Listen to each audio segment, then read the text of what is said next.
Hello, good afternoon. Sarath കൊച്ചിക്കാരനാണ്. ഒരു പുതിയ വീഡിയോ ആയിട്ട് വന്നതാണ്. വേറൊന്നുമല്ല, നമ്മളിപ്പോൾ ഇന്ന് വണ്ടി സർവീസിന് വന്നേക്കുന്നതാണ്.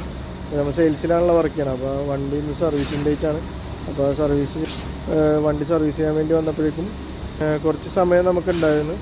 അപ്പോൾ ആ സമയത്ത് കൊണ്ടൊരു ചെറിയൊരു വീഡിയോ ചെയ്യാൻ ഉദ്ദേശിച്ചാണ് ഞാൻ വന്നത്. വേറൊന്നുമല്ല, നമ്മുടെ ന്യൂസിലാൻഡും 2020 ഫൈനലി ഇന്ന് ഇന്ത്യ സമയം 7 മണിക്ക് നരേന്ദ്രമോദി സ്റ്റേഡിയത്തിൽ അഹമ്മദാബാദ് നരേന്ദ്രമോദി സ്റ്റേഡിയത്തിൽ നടക്കുന്നതാണ്. അപ്പോൾ അതിനെക്കുറിച്ചൊന്ന് പറയാൻ വേണ്ടി വന്നതാണ്. വേറൊന്നുമല്ല, നമ്മുടെ പയ്യൻ, നമ്മുടെ ചെക്കൻ, നമ്മുടെ സ്വന്തം മുത്ത്, നമ്മുടെ കേരളത്തിൻ്റെ സ്വന്തം മുത്ത് സഞ്ജു സാംസൺ എല്ലാവിധ ആശംസകളും.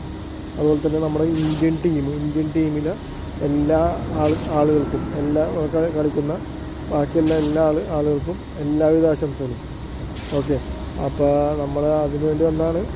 അപ്പോൾ അത് എല്ലാ ആശംസകളും ഇന്ത്യൻ ടീമിനെ അറിയിക്കാൻ വേണ്ടി വന്നതാണ്. അപ്പോൾ ഇന്ത്യൻ ടീമിന് എല്ലാവിധ ആശംസകളും നേരുന്നു. അപ്പോൾ നമ്മുടെ 2020 വേൾഡ് കപ്പ് ഇത് ഇന്ത്യ 3ാമത്തെ കിരീടത്തിലാണ് ഇന്ന് ഇറങ്ങുന്നത്. ന്യൂസിലാൻഡിൻ്റെ ആദ്യത്തെ കിരീടവുമാണ്.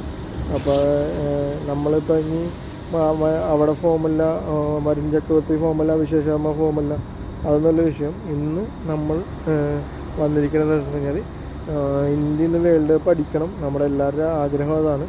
അപ്പോൾ ഇന്ത്യൻ ടീമിന് എല്ലാവിധ ആശംസകളും. അപ്പോൾ നമുക്ക് എല്ലാവർക്കും കൂടി ഇന്ത്യൻ ടീമിന് വേണ്ടി പ്രാർത്ഥിക്കുകയും കൂടി ചെയ്യാം. അപ്പോൾ അതുപോലെ തന്നെ നല്ല രീതിയിൽ ഇന്ത്യ ഇന്ന് കഴിഞ്ഞ സെമി ഫൈനലിലെ ബോളിങ്ങൊക്കെ മാറ്റി വെച്ചിട്ട് നല്ല രീതിയിൽ ബോൾ ചെയ്യുക. അതുപോലെ നമ്മുടെ സഞ്ജു സാംസൻ്റെ ഓപ്പണിങ് നന്നാവാൻ വേണ്ടി നമുക്ക് ആശംസിക്കാം. അതുപോലെ തന്നെ ഓപ്പണിംഗ് ജോഡി നല്ലൊരു കൂട്ടുകെട്ടാകാൻ വേണ്ടി നമുക്ക് ആശംസിക്കാം.